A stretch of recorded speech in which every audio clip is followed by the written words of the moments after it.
Hola, ¿qué tal? Bienvenidos. Yo soy la cadete de primer año Carla Ivette Beiza Flores, del primer año Grupo B, perteneciente a la Escuela Militar de Enfermería. Y hoy les voy a explicar en lo que consiste el sistema respiratorio, a cargo de mi profesor, médico cirujano Said Fernández Hernández, que imparte la materia de fisiología humana. El sistema respiratorio. El sistema respiratorio está formado por las estructuras que van a realizar el intercambio de gases entre la atmósfera y la sangre, es decir, el oxígeno es introducido dentro del cuerpo para su posterior distribución a lo largo del cuerpo. Y también se va a realizar lo que es la eliminación hacia el exterior, que sería la liberación del dióxido de carbono. Al igual que el sistema respiratorio se va a encargar de la regulación del pH corporal y la protección contra agentes patógenos y sustancias irritantes para el organismo. Las funciones. El sistema es encargado del intercambio de gases, como habíamos mencionado. También va a ser encargado de permitir la fonación, acondicionar el aire que entra a los pulmones y regular el pH en la sangre. La primera parte de este sistema son las fosas nasales. Las fosas nasales es un espacio estrecho recubierto de mucosa que se extiende desde los orificios nasales. Las fosas nasales va a ser la primera cavidad por donde va a entrar el aire. Ahí vamos a encontrar lo que son los senos y cornetes nasales. Al igual que vamos a encontrar una pared nasal ósea y que esta va a ser lisa. Los senos paranasales. Los senos paranasales nos ayudan a mantener la regulación de la temperatura del aire, que va a ser más o menos, lo va a aproximar a los 37 grados centígrados. Vamos a tener lo que son los senos frontales, los senos etmoidales, los senos esfenoidales y los senos maxilares. Estos van a estar ubicados, por ejemplo, el seno frontal, como vemos en la imagen, va a estar en color rojo en la parte de acá arriba. Y los senos etmoidales están marcados también de color rojo, un poco más chicos y más abajo de los senos frontales. Los senos esfenoidales van a estar a los lados de las fosas nasales, que están de color morado. Y al final los senos maxilares, que van a estar a los lados igual, van a estar abajo de los senos esfenoidales y igual van a ser más grandes. También estos nos van a ayudar para la resonancia de la voz y van a adecuar también a las impurezas, van a drenar a las impurezas de las fosas nasales.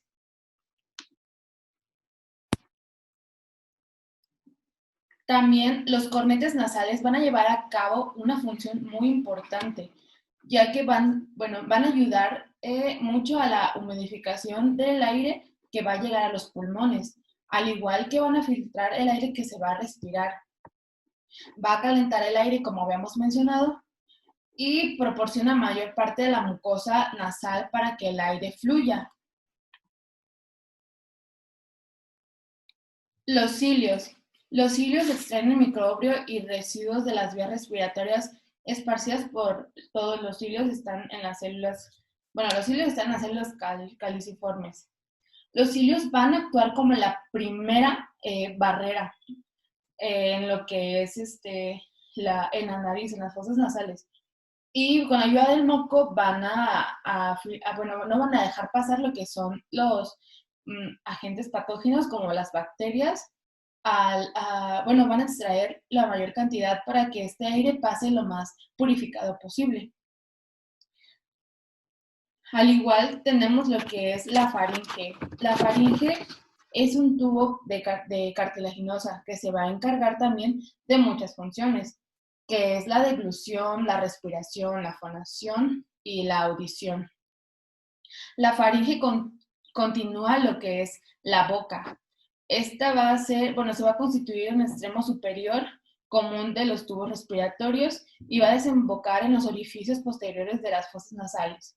Esta igual se va a dividir en tres partes, que es la nasofaringe, como vemos señalada ahí, que está situada por detrás de la nariz y por encima del paladar blando. Tenemos también la segunda parte de la faringe, que es la orofaringe, como vemos ahí señalada también de color verde. Bueno, esta orofaringe va a estar situada por detrás de la boca. Y por último, de color morado, la que está pues más abajo es la laringofaringe, que va a estar situada detrás de la laringe. La deglución.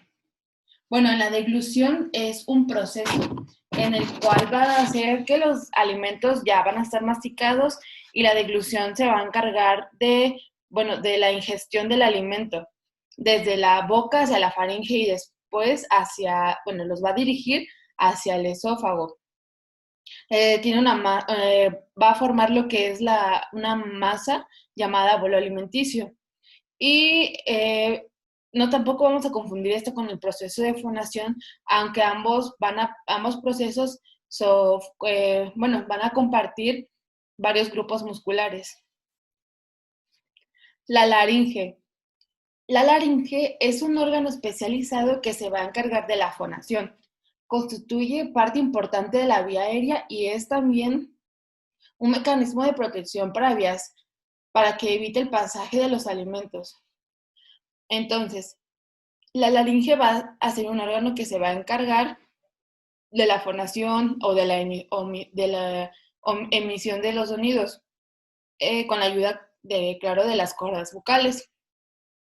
Está localizada entre la laringofaringe y la tráquea. Está tapizada por una membrana mucosa con epitelio estratificado y está formada por 9 cartílagos unidos que, van a ser 3 que son impares, como el tiroides, el cloricoides y la epiglotis, y 3 cartílagos que sí son pares, como el aritenoides, el corniculados y los cuneiformes. Las funciones. Bueno, va a llevar a cabo varias funciones fisiológicas, como habíamos mencionado que va a llevar a cabo ayuda a la respiración. También se va a llevar a cabo lo que es la función digestiva. En el sistema digestivo lo mencioné más a fondo de cómo va a ser este proceso. En la función fijadora también va a llevar a cabo gran apoyo en la función circulatoria y en la fonatoria. La epiglotis. Bueno, la epiglotis es cartílago. Esta va a ayudar a separar lo que es el esófago y, bueno, no a separar, sino que esta va a ser la que va a abrir y cerrar a la faringe, a la laringe, cuando vaya a pasar el alimento o el aire. Por ejemplo, esta va a evitar que la comida se vaya por el tubo respiratorio. Y al igual que va a permitir que la comida se vaya pues por el lado correcto, por el esófago. Entonces, esta va a ser un cartílago que va a abrir y cerrar este conducto para que el aire pase por la faringe. Por otra parte, vamos a tener las cuerdas vocales, que son pliegos membranosos en una forma triangular, que son las principales encargadas de la fonación. En estas cuerdas vamos a encontrar lo que son las cuerdas vocales verdaderas y las cuerdas vocales falsas. Las cuerdas falsas, estas no van a tener un papel en la fonación, en la emisión de la voz. Esta va a formar parte de un mecanismo protector en el que la laringe se va a cerrar para que en el momento de deglutir va a evitar que los alimentos se vayan a las vías respiratorias o algún alimento o como cosa extraña se vaya a las vías respiratorias. Y las cuerdas vocales verdaderas, estas sí van a tener un papel importante en la fonación de la voz. Estas van a tener una forma de cuña con un vértice que proyecta hacia el interior de la cavidad laringea y una base que se apoya del cartílago tiroides. Los cambios en el tono de voz se va a deber a variación en la tensión y a la longitud de las cuerdas vocales. Es decir, hay algunos niños que hablan con la voz muy aguda. Esto se debe a la gran longitud de sus cuerdas vocales. La tráquea. La tráquea es un ancho tubo que continúa la laringe y está tapizado por una mucosa con epitelio pseudoestratificado columnar ciliado. Aquí vemos en la imagen lo que es la tráquea.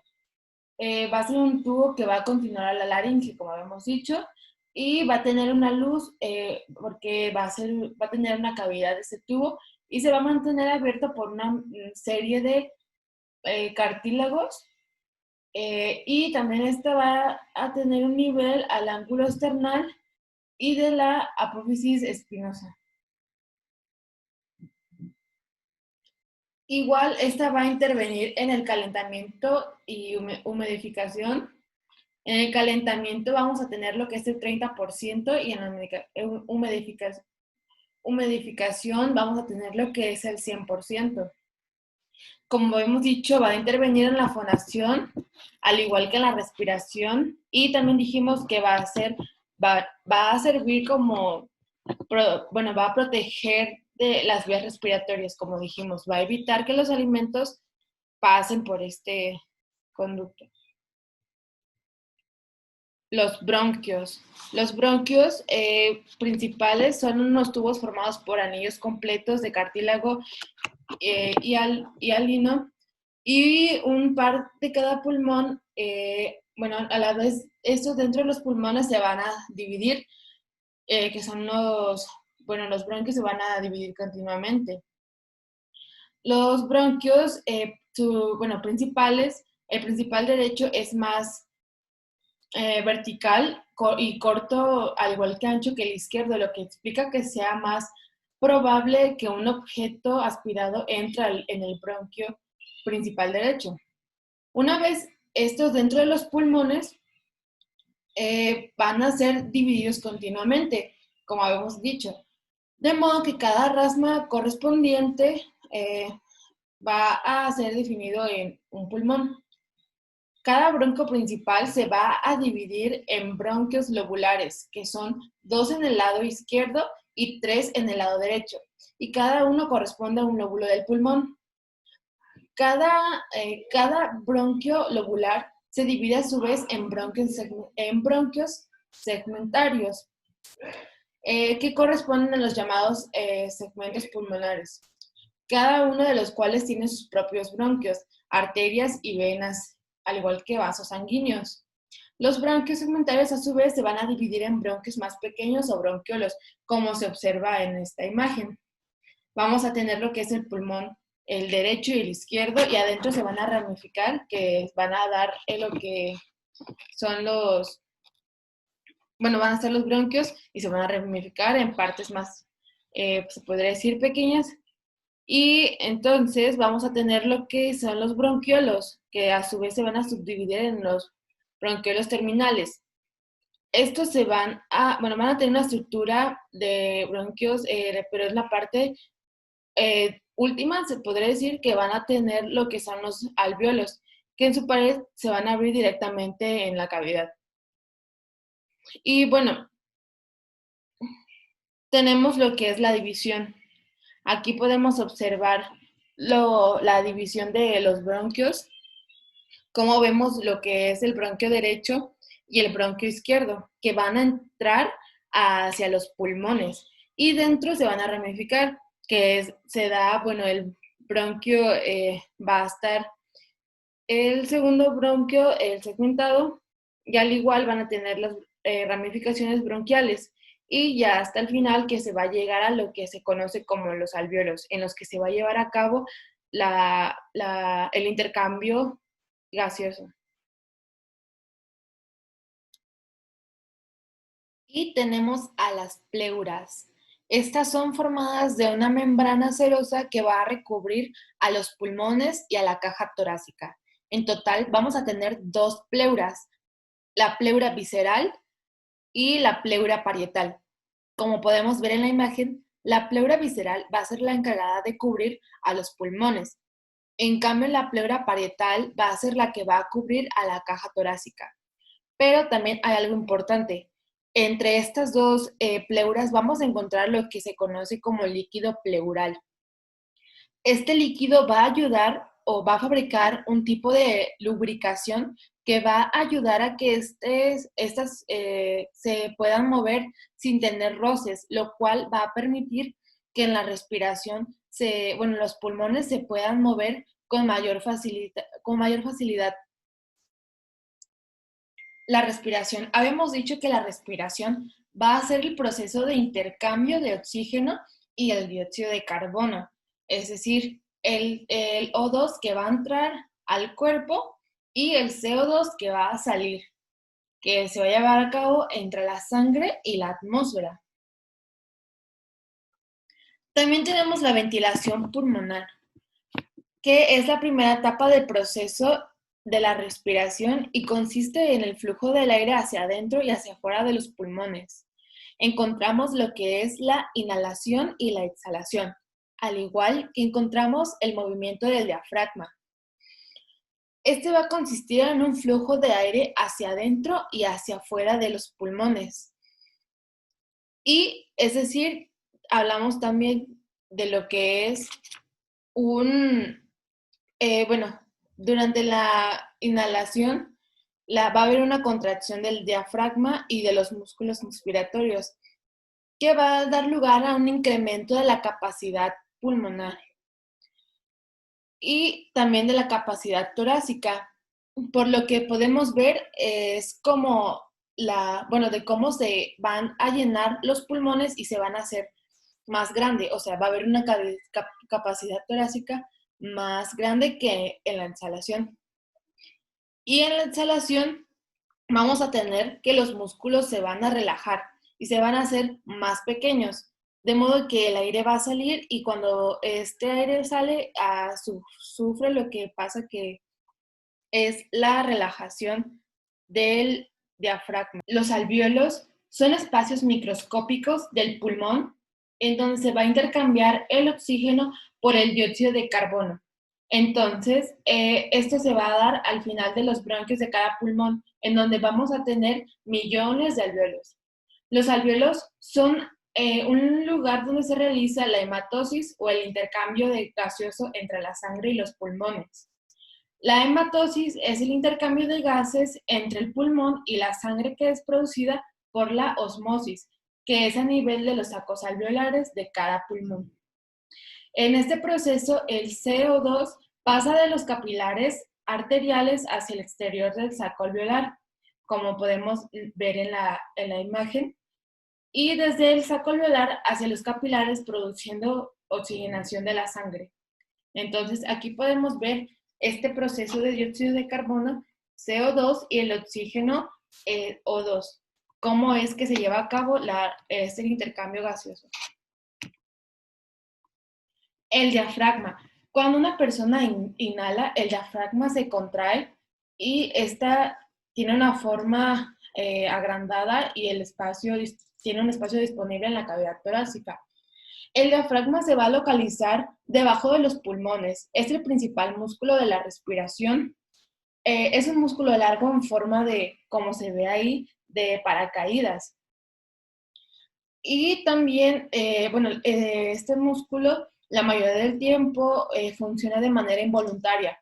En la inhalación, el diafragma se va a contraer y va a tener una cavidad torácica que va a ser amplia. Esta se va a contraer y va a crear un espacio vacío que succiona el aire hacia los pulmones. En la inhalación, en la exhalación, el diafragma se relaja y retoma su forma de paracaídas. y el aire es expulsado de los pulmones. Y como vemos, el diafragma lo que va a hacer es que se va a expandir y se va a contraer también, depende de la respiración. Los pulmones. Los pulmones son órganos esenciales de la respiración. Los pulmones, como sabemos, van a ser muy, muy importantes en la respiración. Esos pulmones son ligeros, son blandos, esponjosos y muy elásticos. Durante la primera etapa de la vida son color rosado, como podemos notar en la primera imagen. Pero al final, bueno, conforme el paso del tiempo, va a ir tomando un tono más oscuro. Bueno, esto se va a llevar a cabo, por el polvo que puede ser inhalado a través del tiempo y este polvo puede llegar a quedar atrapado en los fogocitos, también conocidos como macrófagos, de los pulmones a lo largo de los años. Y bueno, el pulmón derecho es mayor y más pesado que el izquierdo y su diámetro vertical es menor porque la cápsula derecha del diafragma es más alta. Del mismo modo, hablaré de un poco de lo que son las células sanguíneas. En las células sanguíneas vamos a encontrar lo que son los monocitos, los linfocitos, el neutrófilo. Más que nada vamos a hablar del macrófago, que lleva una importante participación en este sistema.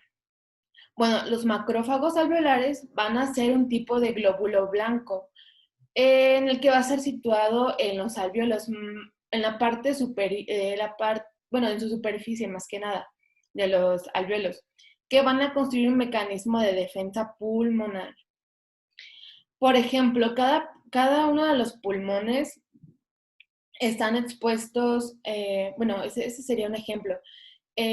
Cuando los pulmones están expuestos a una gran contaminación de polvo, pueden incorporarse desde la circulación los glóbulos blancos adicionales también, o sea, serían los macrófagos y unos adicionales, que esencialmente ahí participan lo que es el neutrófilo. Como podemos ver en esta imagen, están ahí los neutrófilos. Y estos van a ayudar a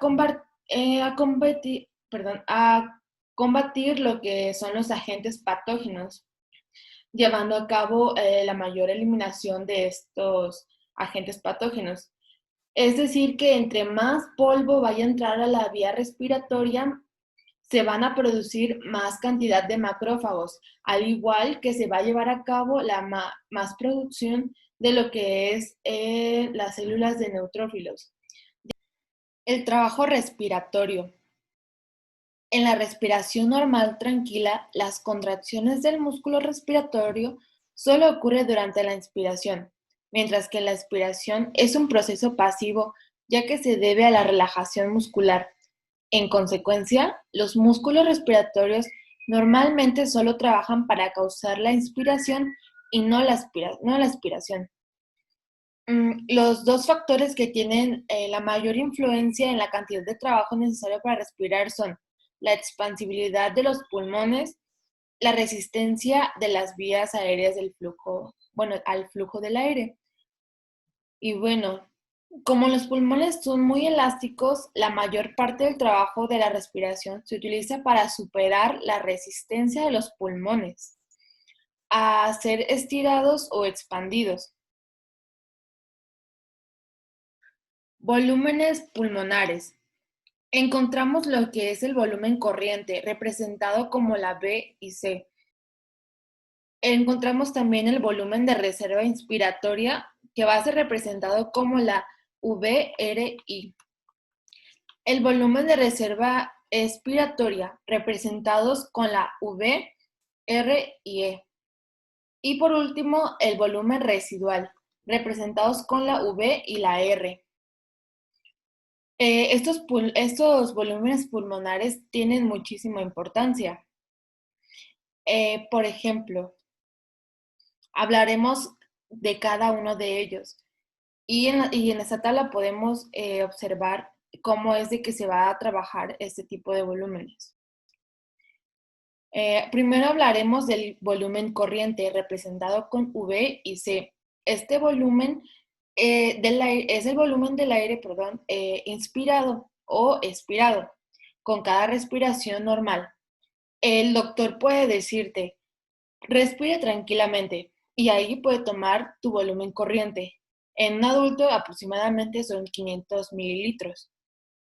En el volumen de reserva inspiratoria representado con VRI, este volumen es extra del aire que puede ser inspirado sobre el volumen corriente. El doctor puede decir, inspire la mayor cantidad de aire que pueda. En un adulto aproximadamente se puede llegar a tener hasta 300,000, perdón, hasta 3,000. Y tenemos lo que es el volumen de reserva expiratoria, representados con VRE. Este volumen que el aire puede ser aspirado en la expiración forzada después de finalizar con la aspiración normal. El doctor ahí te puede decir, bueno, le puede decir al paciente, expulse la mayor cantidad de aire que pueda. Y en un adulto podemos llegar a tener hasta 1,100 mililitros. Y por último tenemos lo que conocemos como el volumen residual, representado con la VR. En este volumen no puede directamente ser tomado como los anteriores. Este va a ser muy diferente. En este se puede decir que es un volumen que permanece en los pulmones al final de la aspiración forzada. No puede ser eliminado, ni siquiera con una aspiración forzada, ya que es importante porque este volumen va a proporcionar el aire a los alvéolos para que ¿cómo se dice? Bueno, para que la sangre llegue entre las dos aspiraciones. Y en un varón adulto puede tener de 1,200 mililitros. También tenemos las capacidades pulmonares, las cuales son 4 capacidades. La primera es la capacidad inspiratoria. La segunda es la capacidad residual funcional. La tercera es la capacidad vital. Y por último tenemos la capacidad pulmonar total. Estas combinaciones van a ser de 2 o más combinaciones de volúmenes. La primera habíamos dicho que era la capacidad inspiratoria, que es la combinación del volumen corriente más el volumen de reserva inspiratorio. Es la cantidad de aire que una persona puede inspirar comenzando en el nivel de la expiración normal. Y en un adulto se puede llegar a tener de 300, 500 mililitros. Después vamos a tener lo que es la capacidad residual funcional. Esta es la combinación del volumen de reserva expiratorio, más el volumen residual. En un adulto se puede llegar hasta tener de 2,300 mililitros. Como tercera capacidad tenemos la capacidad vital, que es de la combinación del volumen de reserva inspiratorio más el volumen de corriente más el volumen de reserva expiratorio. Y es la cantidad máxima del aire que una persona puede eliminar de los pulmones después de haberlos llenado al máximo. Y por último, vamos a tener la capacidad pulmonar total. Esta es la combinación de la capacidad vital más el volumen residual. Es el volumen máximo del aire que contienen los pulmones después del mayor esfuerzo inspiratorio posible. Y en una persona podemos llegar a tener hasta 5,800 mililitros. Y aquí podemos ver representados ciertos volúmenes como el volumen corriente, el volumen de reserva respiratorio y las capacidades también, como es la capacidad funcional residual y la capacidad pulmonar total. Y bueno, tenemos el intercambio alveolo-capilar, que es la difusión del oxígeno desde los alvéolos hacia la sangre y del dióxido de carbono en dirección opuesta. Entonces, los alvéolos son los que van a llevar a cabo el intercambio gaseoso entre el aire y la sangre que hay en los capilares sanguíneos. Esto va a consistir en que las moléculas se van a desplazar de un lugar de donde hay mayor concentración a donde hay menos concentración. Y el oxígeno va a ser transportado por una molécula muy conocida que se encuentra en los glóbulos rojos, llamada la hemoglobina. La hemoglobina es de un intenso color rojo. Esta va a tener un átomo de hierro a la cual se le van a unir se le va a unir el oxígeno, las partículas de oxígeno. Y entonces, gracias a esto, el oxígeno va a ser transportado a todas las partes del cuerpo. Entonces, podemos decir que nosotros respiramos para que las células del cuerpo tengan la suficiente energía y lleven a cabo las diferentes actividades que realizamos. Y recuerda ayudar a tu cuerpo para que tu sistema respiratorio funcione de una manera adecuada. Es todo por hoy. Gracias. Espero que les haya gustado mucho este video.